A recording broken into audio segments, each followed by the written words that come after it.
Are you ready? Yeah, let's go. Let's do it. It's time for the bi-weekly wrap. It's because we can't do one every week for some reason. I don't know. What? No, our hockey team went to Sweden, so I went and watched the Timberwolves play instead. They're a lot more fun. You know what the Timberwolves are doing that makes it fun? What is it? They're winning. 10-3. Are you telling me that winning is fun? Oh, it's a lot better than the other alternative. It's better that's than for the sure. alternative. That's And, for and they're not only that, but they're playing really good basketball. Okay, so Good teams. why are they playing good basketball? What makes it good basketball? Easy. Defense. They've got 5 people working on defense.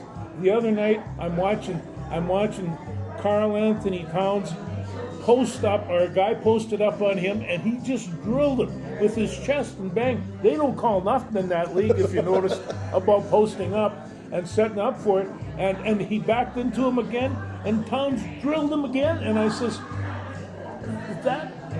this guy is just incredibly physically Do you gifted. remember, I think it might have been 2 weeks ago or Yeah. about 12 days ago, I think I was saying Yeah. about this location somewhere in Yeah. this vicinity.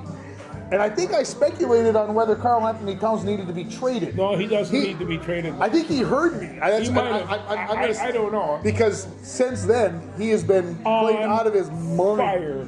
Out of his mind. You know, and they're, you know, and you forget that he's 7 feet tall, and you know, and he has got one of the quickest jumpers in the league from anywhere in the court. Here's the stat. I think you said they're 10-3. I think they're 8-0 or 9-0 when Cat and Ant both scored 20 plus. And last night they had 3 guys. They had 5 in double figures, and they had Towns and Gobert and you know, and Alexander. They were all above 20 and playing well together, playing well defensively together. McDaniels got hurt. He did. That's He's gonna be a while. out 2 to 3 weeks. 2 to 3. That's going to be a tough pill to swallow. Yeah. You mentioned Rudy Gobert. Rudy Gobert right now, I think, is playing okay. Yeah. I don't think he's playing as well as he can. He's missing too many buddies. There's too many easy rebounds that are getting away from him. Well, I'll tell you. But he looks more comfortable. Him and Kat look more comfortable. Everybody looks like they've, well, I'll use the terminology, they drank the Kool-Aid. They're all pulling in the same direction. They do, and I watched Gobert leave the middle of the lane, heading for the corner, where a guy's going to take a corner jump shot, and he blocked it. He blocked it. He took 2 steps and leaped in the air and blocked it. I mean, I didn't ever see anything. When you get blocked shots from the corner, it just doesn't happen. Anyway, I think defensively he's playing really well. He's playing really good with the big cat, and Towns is playing and the best I've ever seen him. This is, in my mind, the best Timberwolves team I've ever seen. Keep saying that, yeah. and I think he could be right. He could be right. I think Kevin Garnett and Latrell Sprewell and what's his name would, I can't think of it right now, would maybe want to argue with you about that. But I will say this. The Timberwolves are in first place in the Western Conference 13 games into the season. That's a sixth of the way in. They're in first place. That includes Denver, Golden State, Phoenix, all of them. They're in first place. The front page of the sports page are the Timberwolves, not of the Wild. And it's just, right now, the Timberwolves are the hottest team in... And we haven't even had a Naz Reid statement. No, and Naz Reid is, I suppose he'll be playing for McDaniel, and, you know, and so, but McDaniel, you know, I watched him just hammer home some of those beautiful 3-point jumpers from around the edge, and, you know, he does it as good as anybody. He really does. And you know, and you can't forget that Conley's holding this whole thing together. And I think he's a key piece of the puzzle. I think he really is a key piece of the puzzle.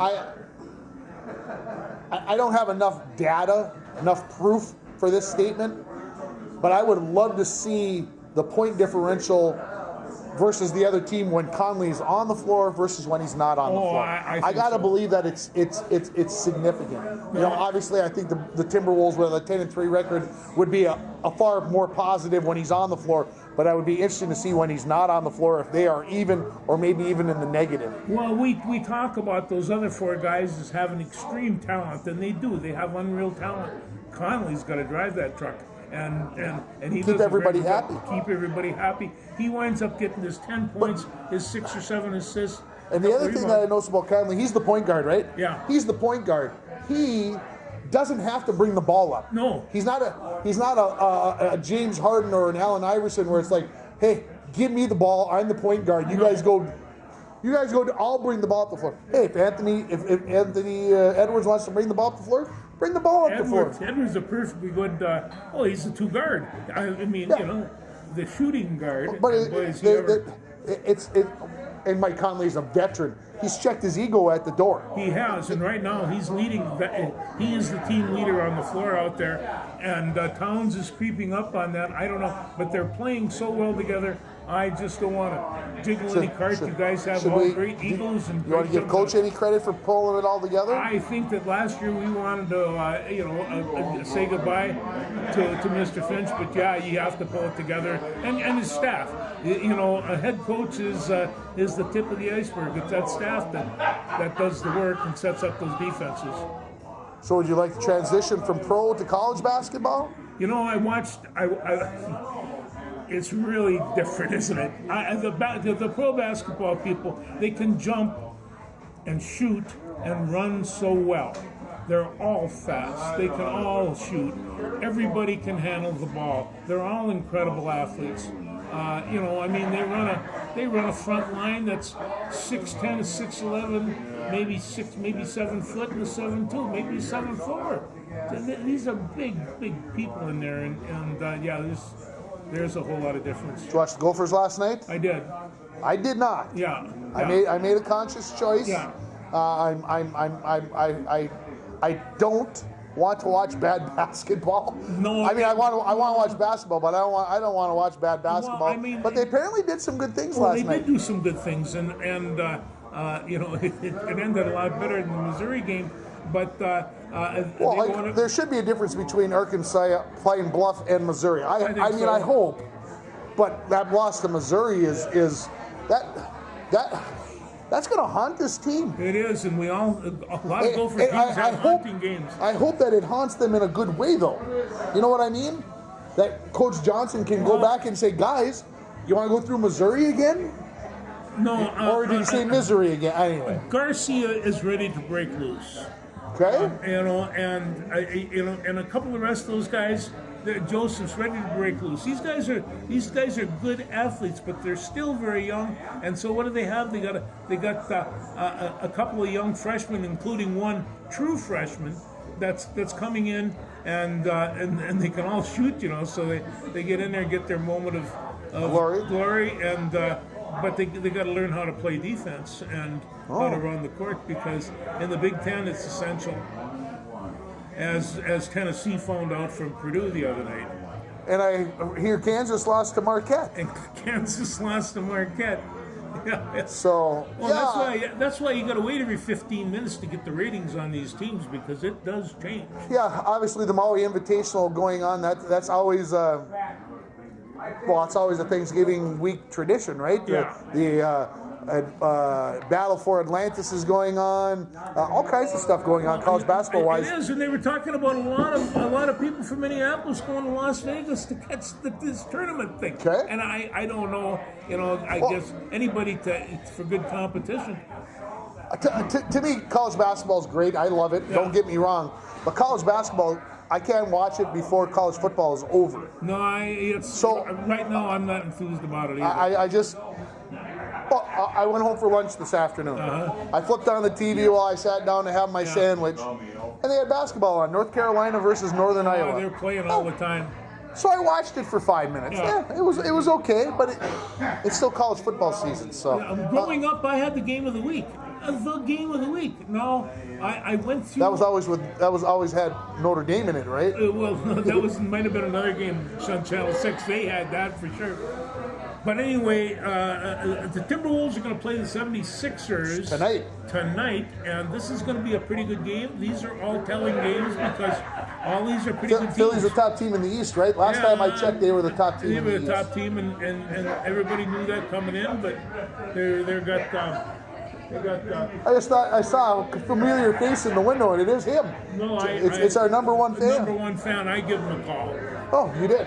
Good So, man. but I am going to watch this. I'm going to be pretty much a Timberwolf fan here for this winter because they got a very good team, and they're playing fun basketball. I don't know if it's good basketball. We'll let Randy decide that, but it's fun basketball, and so those guys can really play buckets. We'll get serious about college basketball after the new year. There is no reason to do it before then, no. Shall we? You brought up that your hockey team was in Sweden. Yes. Did you watch any of it over the weekend? Some early morning hockey. It was easy to do it, and I did catch a couple of the first periods and such like that. But and I felt bad because they had a good shot at winning that second game with Ottawa, and Had a chance at winning both of games. them. And it's So my question to you is this: yeah. Is our head coach in danger of losing his job? Oh, I don't know. I just know that offensively they just aren't producing, and you got to put out a little bit more than that. Darren made a couple of changes defensively a couple weeks ago. Yeah. Does he need to make a change offensively to kind of spark some of the boys? Well, we always thought that, and we always, people, we've had people say that Kaprizov does not have a really good center to augment his skills. Mike Bolstead would say that. Yes, yes, he would. Oh, that was just Mike. Never mind that. No, but that's Mike true. Bolstead would say that. It might be probably some of his cronies, his pals. You got to have more than one person, and it's so. Kirill has looked better. He's Yes. not turning the puck over as much as he was early in the season. That's a good sign. He came on slow last year too. They played Toronto on Sunday morning. Toronto's maybe one of the best teams in the league, right? Yep. Okay. They lost to Ottawa the day before in a shootout. That was a bad loss in my mind, although Ottawa could be getting better. This team is, I think, 8-5? That means 5 losses in extra session. So they've played a lot of overtime, a lot of shootout games. Unfortunately, a lot of those are ending up as 1-point losses. This team's got to find a way. And Evason, I don't know if he's... if things don't turn, it's either somebody's going out the door from the forward line or the coach is going. And I don't know, but if they don't turn it around by Christmas, somebody's going bye-bye. They're going to be making some changes because things could really be bad by Christmas. And, and they're just picking up the season. They're playing a lot of home games. It's a tough go for them. College hockey, just very briefly, our Bulldogs lost a pair to St. Cloud State last week both by single goals. Well, Larson, he learned his skills when he was at UMD, didn't he? He knows what he's doing. Yeah. Yeah, it's going to be tough for the Bulldogs. I think that means 8 in a row that they have not won, a winless streak of 8 straight games. Ooh, that's been a while. Yeah. A couple of shootout wins in there, but those only count as ties in the standings and some losses. So, they got their hands full, but they lost to North Dakota twice. That was the number 1 team in the nation. They lost to Minnesota, who was like the number 4 team in the nation. I mean, the schedule's tough. Oh, it is tough. I'm not saying they're not playing the weak sisters of the poor. You don't know, how good is North Dakota? Well, they split with Minnesota, and Minnesota is, they're splitting with really good teams. They did with Notre Dame this week, and it's, So, Uncle Paul says this: they need a sniper, and they need a guy. And Ben Steves is good, but yeah. So college hockey again is one of those things where October, November, you're kind of working it in, kind of getting things rolling, and then they take a break in December, right? Coming up here in 2 weeks, they won't play hockey for basically 3 weeks, so they can get finals and go home and whatever else, and then things turn on. And a lot of times, I'm hopeful that Mr. Sandelin can get the boys rolling over the Christmas break and into the new year. About Sandelin, I've never seen yet where he had a team that didn't improve a lot from the beginning of the season to the end. They've had some kind of sidekicks, especially with Mr. Johnson's demise and things like that they've had to deal with, and that's affected this whole team and has slowed everybody down. But Scott Sandlin's really a fine coach, and he's going to find a way to get as much as he can out of these kids. Let's hope so. They got to quit. There's just some, for lack of better terminology, bonehead passes, bonehead decisions that you wouldn't think would happen with college level players, like passing in front of your own net and getting it tipped into the net because somebody was standing right there. Like, how do you miss that guy? Anyway, those kinds of things bug me. We got to go back to basketball because Yes. I got a little whatever, but we got to go back and talk about the Gopher women's basketball team. Yes. Of course, Sunday they got to play Connecticut They did. at home. Yeah. I assume you watched. I watched part of it, yeah, second half. Well, you didn't get this good stuff then. No. Yeah, you missed the first half when they played well. Yeah, they did. I know. Yeah. I caught just the tail end of the first half, and I knew that the game was close, and I caught the second half. And You were waiting for that Connecticut run. I was waiting for that Connecticut run, and it came in the third quarter Yeah. when it didn't seem, no matter what the Gophers tried to do, they couldn't buy a bucket and they couldn't stop Connecticut. And it went from there. Connecticut's ranked 8th in the nation. It was a 4-point game at halftime. No, I thought they. And Mara Braun started the game 0 for 10. 0 for 10. And the Gophers were still in it. Yeah. It doesn't make sense. No, Battle was enjoying the competition. She was. And, She was. You know, and this team they have spunk, and it's and I have to get a little shout out to Lindsay Whalen because without her, this game never would have taken place. I agree. And she was involved in a good many of these women's lives, and she wasn't at that game, and I think that's too bad. Yeah, I think she missed an opportunity. But at the same time, she maybe felt like she needs to stay out of the way too. That could be. I respect it, but I think missed an opportunity. Actually, the coach now was Lindsay Whalen's recommendation. So, I thought she, her and Gino had after the game had a nice exchange. I was expecting, Gino to be unhappy because his ladies only won by 20. But he seemed to be in a chipper mood, and she was in a chipper mood. And early on, you tried. I want to know how chipper Gino would have been if he'd have lost that basketball game. See, unchipper. Unchipper would have been there's lots of worse terms, but unchipper would definitely have been one of them. But Connecticut has come into reality, and there's an awful lot of good basketball teams out there. And don't call Connecticut out, however. Oh yeah, no, I won't. No. As long as we talk about women's basketball, I do want to talk about why I didn't watch the Gopher men last night, because I was watching the UMD Bulldog women.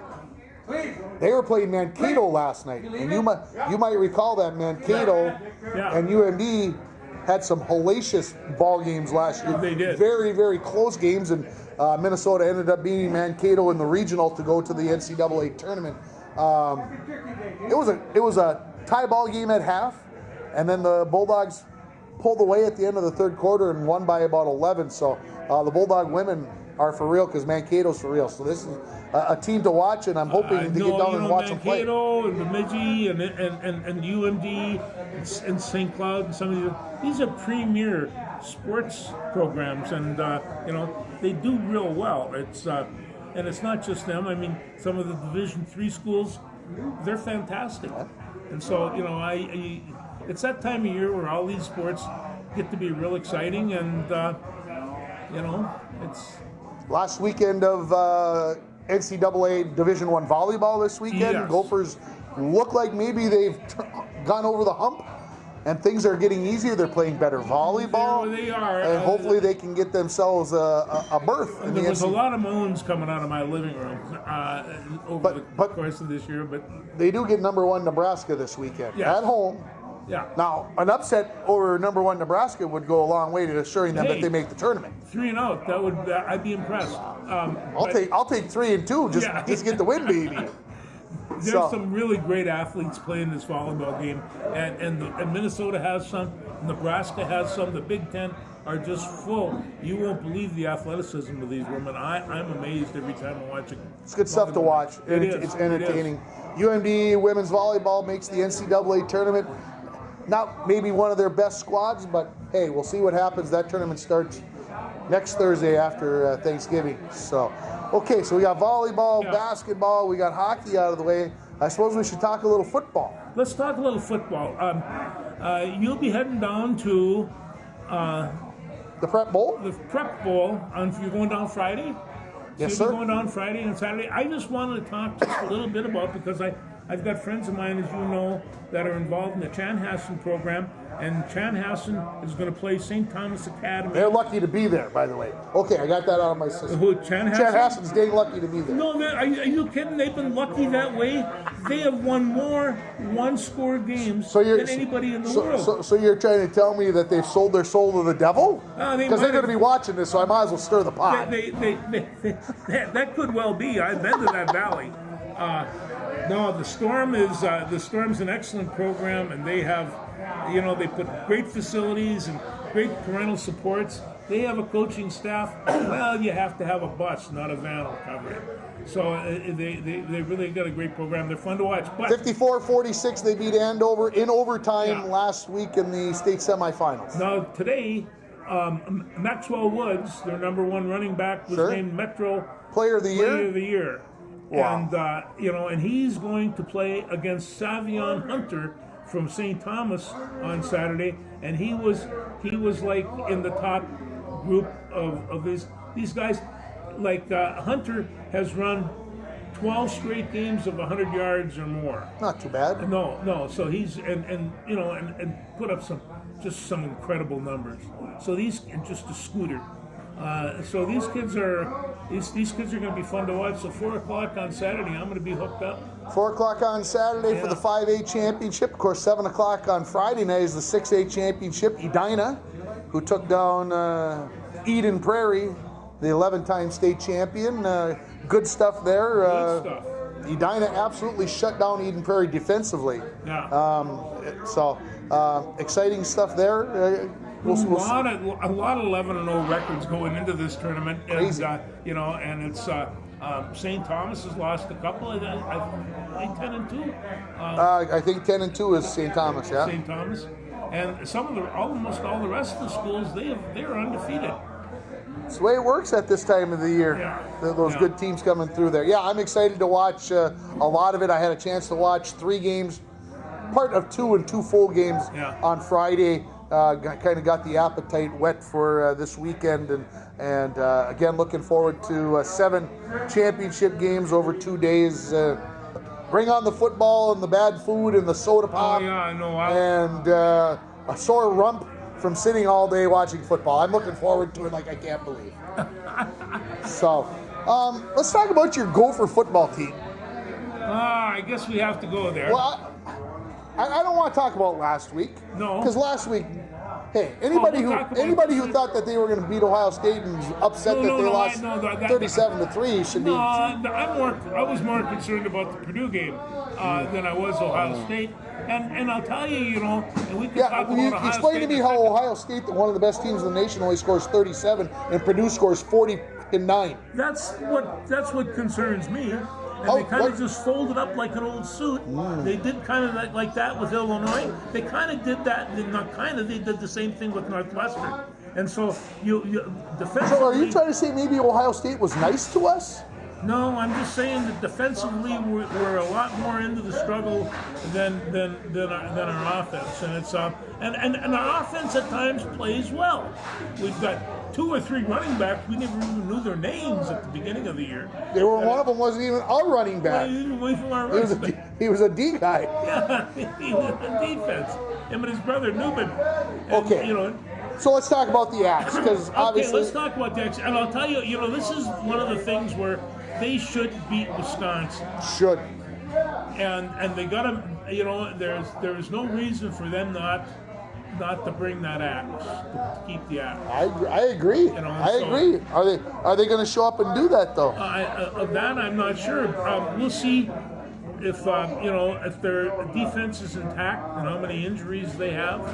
We'll see. I don't want to hear about it. No, I'm just kidding. We can see if They got a couple linebackers that were out last week against Ohio State. I'm more concerned whether or not they have 2 wide receivers and somebody that can get the ball to. Because that field is hard to cover when you have to cover both sides. and it's just you spread it all out, and that's when it becomes difficult. The last great Gopher team that they had, I mean, they had 2 receivers that both went into the NFL. These guys, you could just spread that field as wide as you want with 2 guys, because you got to cover them. Yeah. And and right now, what they also not missing, and I bring this up because we talk about these high school kids. What's fun about watching these high school kids?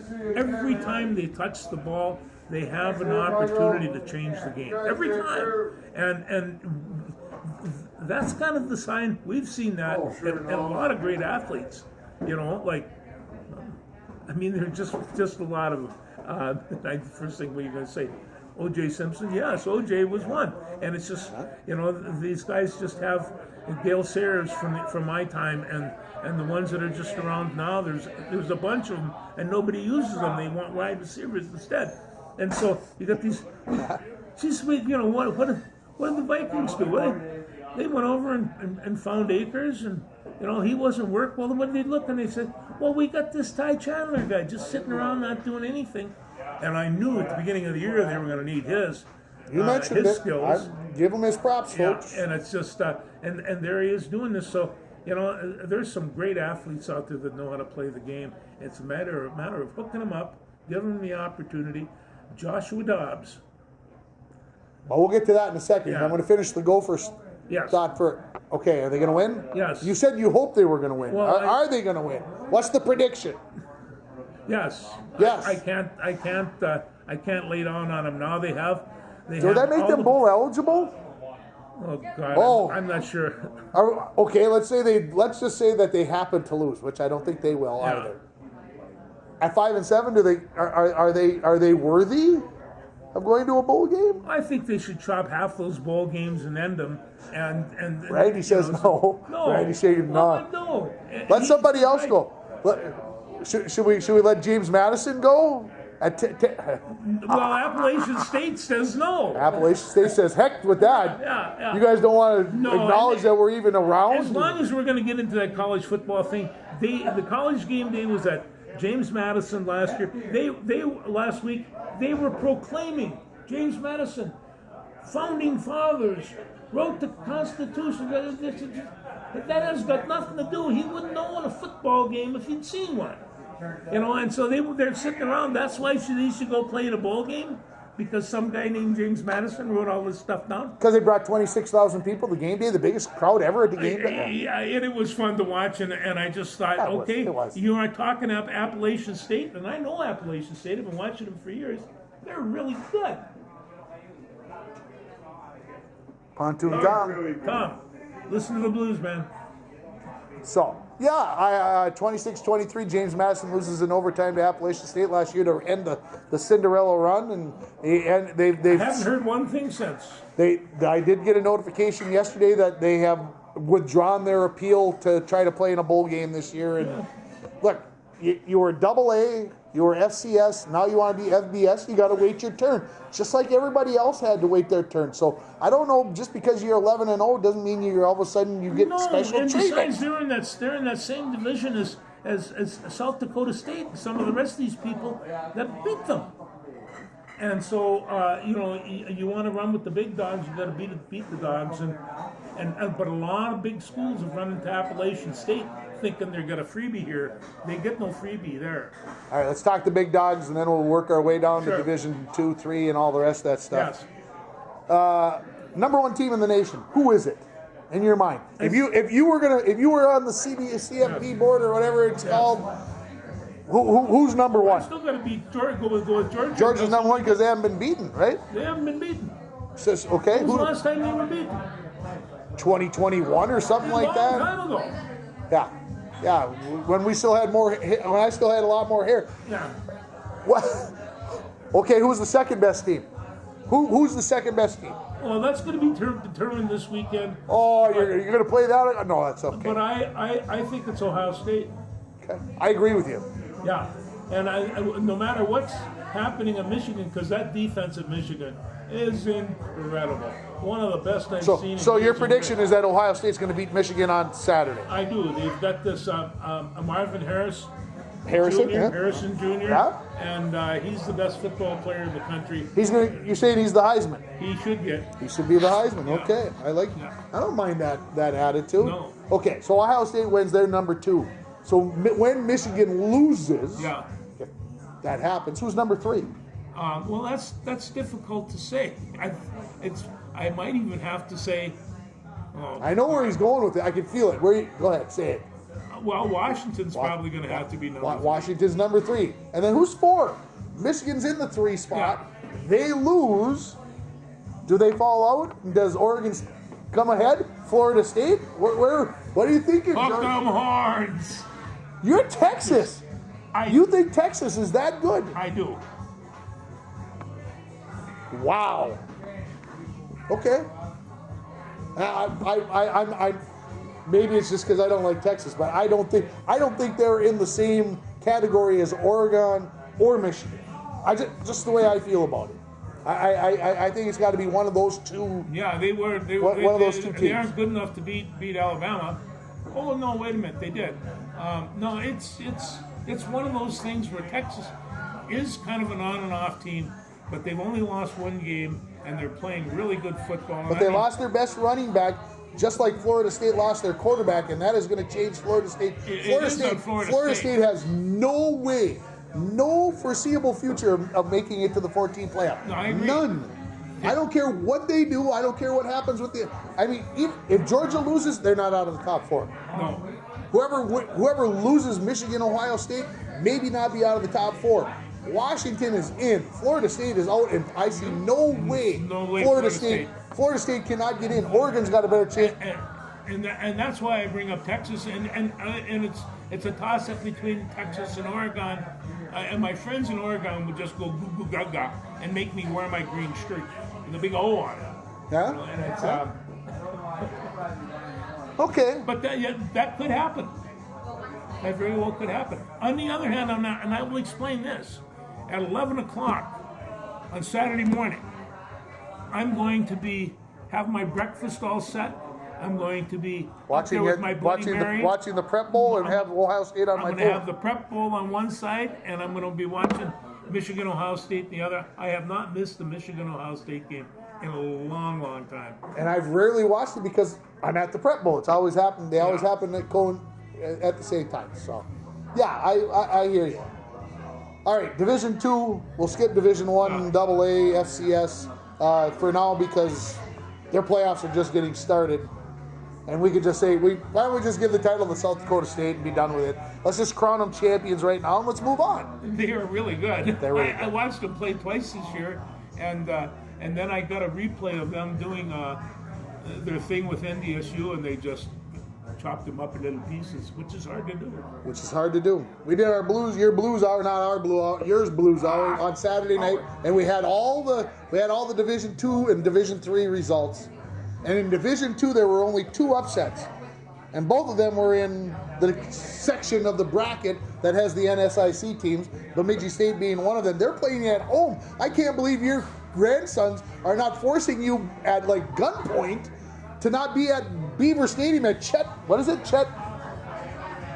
something. Oh, dang it. Chet Anderson. Chet Anderson, thank you guys. Chet Anderson Field on set. I can't believe they're not forcing you to be Cousin. Well, they're going to go. They're going to a hockey tournament. See, there's the reason why. And all the rest of that. And besides, on Saturday, and I would like to see this. And somewhere along the line, I'll get a review of it. But Saturday's big time. Saturday's. Well, I can't believe you aren't going to go buy another computer so you can pull Bemidji State up. I've got 2 other computers downstairs. Seriously, I would love to watch Bemidji State. Matter of fact, I even got an invitation to come watch them on Saturday if I wasn't going to the Prep Bowl. And if I wasn't going to the Prep Bowl, I probably would go down and watch Bemidji. Seriously, I think it's liable to be a great game. Bemidji's got a super team. They beat the Bulldogs now 2 out of 3 times in Duluth, which I still can't believe, but they've done it. So the proof is in the pudding. But so how'd Mankato do? Mankato got whooped by Augustana 51-24, I think was the final. Augustana, huh? They started to take a whooping off them. So anyway, Division 3, Minnesota's out. There's no Minnesota teams left over. Oh. So we'll just kind of let that go by the wayside. And when it comes to the Amos Alonzo Stagg Bowl on December 23rd. Amos Alonzo Stagg. I wanted to name my first son Amos Alonzo, and Sue wouldn't let me. What the heck's wrong with her? Yet you stayed married to her for 47 years. And it's taken a lot of this. I'm gonna pay the price for that one next time I see Sue. Aren't I? Yeah. Sorry, Sue. I didn't mean a thing by that. It was just TV stuff. Yeah. Anyway, yeah. No, and I don't even want to split this up together, but I just want to bring this up. Sue always fights over because I like boxes. I like Wheaties, and Wheaties is the most expensive cereal on the shelf. She sent me a box over. It's the Watt family, Derek, JT, and JJ. And I'm sitting around looking at these guys and thinking, one set of parents had to feed this bunch. And they're all 6'4", 250, with a big smile on their face. I don't know how they did Their mother spoiled them. You can just tell. All three of them played in the game one time. This is the only time that all three played in the same NFL game.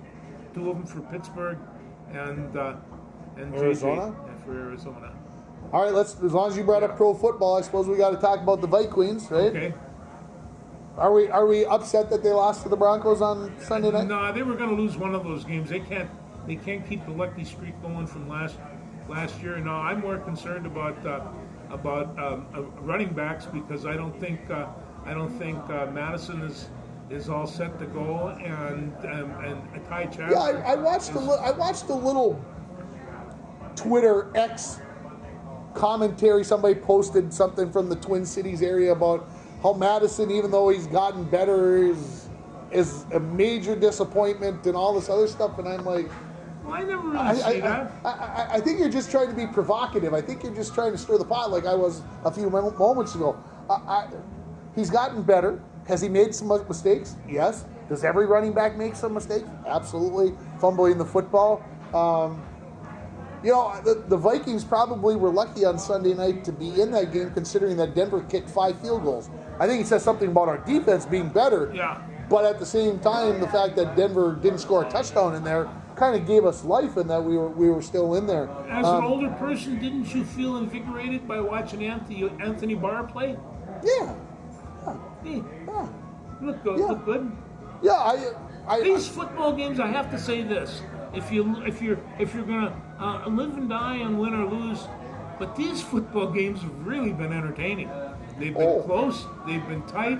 They could have, and I mean, and I could see right now that our friend Mr. Dobbs is going to have a hard time running a 2-minute offense. I shouldn't say he's going to have trouble. Kirk Cousins was excellent at it. Is, and he really knew how to play that clock, and nobody could actually do it better. But they got people to play the game, and the only saving grace to Kirk Cousins not playing on Sunday night and the Vikings losing was that you didn't have to listen to them say that Kirk Cousins can't win in prime time or whatever. So apparently Josh Dobbs can't win in prime time or whatever. I don't know. No blame. No, the offensive they had a line, chance. They did. The offensive line is functioning fairly well. We just got to quit fumbling the football. They can't fumble the football so much, and it'd be nice if you caught a few. I don't know what they're doing with Hockenson right now. He's kind of like the primary receiver. And I'm not sure. You brought it up, so I'm going to ask. Yeah. Where's Addison been the last 2 weeks since Dobbs has taken over full time? What happened to Jordan Addison? He's caught 2 passes this game. No, he hasn't been fit. Is he all of a sudden, after Kirk Cousins got hurt, all of a sudden did he become a worse football player? That's a very good question. I'm just being provocative here. All of a sudden, Jordan, is he hurt? Is him and Dobbs don't get along? The routes that Addison runs, Dobbs doesn't like to throw them. What's the reason? Because I'm not. After Jefferson went down, Addison was the man, and it's kind of like one of those things where, and you taught me this a long time ago. The guy called the OC that calls a lot of those plays, and they know who they want to go to. I'm just thinking they want right now to go to Hockenson because he's big, he's easy target, he'll snatch it in, and if you've seen him lately, he looks like a wild Viking. you put a pointed hat on him and an axe, oh, he could be destructive. He's an amazing athlete. Breaks up a couple of ribs, what does he do? Gets them taped up and goes back in and plays and gets nailed in those ribs again. This guy, tough enough to be a Ranger, Randy. He really is. So, but they have to expand that, and and I don't know where Osborne is been, and the other one's been catching. Who's that other? Powell? Powell has caught a few. So, I mean, I'm so biased. I like to see those backs coming out of the backfield when those wide receivers are there. This is the most difficult man to downfield, protect, and because they don't see him until the end, and there they are. And it's just like, I don't know why they don't utilize that more. And they did it a couple of times with Madison, and he caught some really nice balls. And I just thought, right along the sidelines, he steps, he's fast, he's got the whole thing. I'd like to see him do that more often. Chandler seems to be a pretty good receiver as well. So, do they rebound and beat the Bears on Monday night? Yes. And I don't want to say that flippantly, because the Bears give the Lions a pretty good tussle last week. They did. And I do know that they get a break, and when they come back, if they don't split with the Lions, yeah, they're down the road. But you should be able to. You should have to beat these people. What's this D-back's name from Dallas who's got 4 INT returns for touchdowns, and it's only game like 11, 12? What the heck? I mean, to get 4 interceptions is a big deal, but to get to return 4 interceptions for touchdowns? Are the quarterbacks getting paid off, or what's the deal? Are they just throwing it out there? What? I got to have my friend over there what the playing heck? music.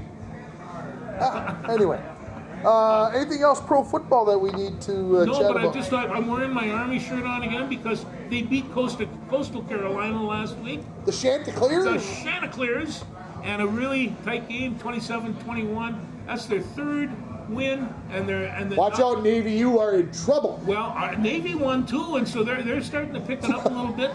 And look at his leg bouncing over there when he heard me say that. After I get packed up, I'm walking out the door after that statement. It's just like I'm not wearing this shirt just to irritate him. Yes, you are. There are other reasons besides, but. It's going to be a great game, and I got to tell you, we're going to have a party here at the Muni, and they're going to have one down at the VFW, and they're going to have one down at Bacchus. There's going to be all kinds of places, and we're going to make a focused donation for the VFW a gas fund to take the veterans down to the VA visit. So we're going to see what they want to do. But there's lots of soldiers and sailors and ruffians around here to pick that up. I was a little too nasty for the Army because I fought dirty, but I do have to mention that the Grey Cup was played on Sunday. Yes, how'd that turn out? The Winnipeg Blue Bombers versus the Montreal Alouettes, and the Blue Bombers controlled the first half, up 17-7, and they lost again in unfortunate fashion. 2 years in a row in the Grey Cup. Now they've been the best team as far as I'm concerned. My relatives used to say, Alouette, Jean-Pierre Alouette. No Dang it! I'm not happy about it, but yeah, the Blue Bombers could not get anything going in the second half, and it cost them again. You can't shut it down in the second half. You got to keep playing all the way. You've got to keep playing all the way. So there was great football, especially on Saturday. There was just super football. And then, is it the Packers and the Lions tomorrow for the first game of the day? Is that what it is? First game of the day. Yeah. Okay. And then then Dallas and who? I don't even know. Washington. Dallas and Washington should be a good game. It should be. And who's the nightcap? Seattle, San Francisco. Oh, that could be fun. Should be fun. That could be fun. Okay. Well, a lot of people were talking about that New York team, and my good friend Terry Bradshaw says the Commanders are gonna hammer him because this is the worst Giants team he had ever seen. And the Strahan was at the other end of the table just laughing. He says, no, guys. And everybody else picked Washington, except for Strahan, of course, because, well, he wouldn't. He couldn't. He couldn't. He'd get excommunicated from the Ring of Fire or whatever they have in the Giant Stadium. He didn't have to worry about that, now, did he? He did not. He did not have to worry about that. Hey, football is so incredibly addicting. High school winter sports get started officially got officially started last week. The Bronco girls hockey team played on Saturday, out at Thief River Falls. The Bronco boys played Tuesday at home against Lake of the Woods. And basketball starts at the end of the week with the girls in Bemidji. The following week, the boys get started against Chisholm, and then swimming's right around the corner. So lots of winter sports getting the full whammy. So anything else? I can't think, but you got all weekend to watch football and have a good time with sports. Get outside once in a while. Have a great lunch, and we'll see you next week. Thanks, everybody.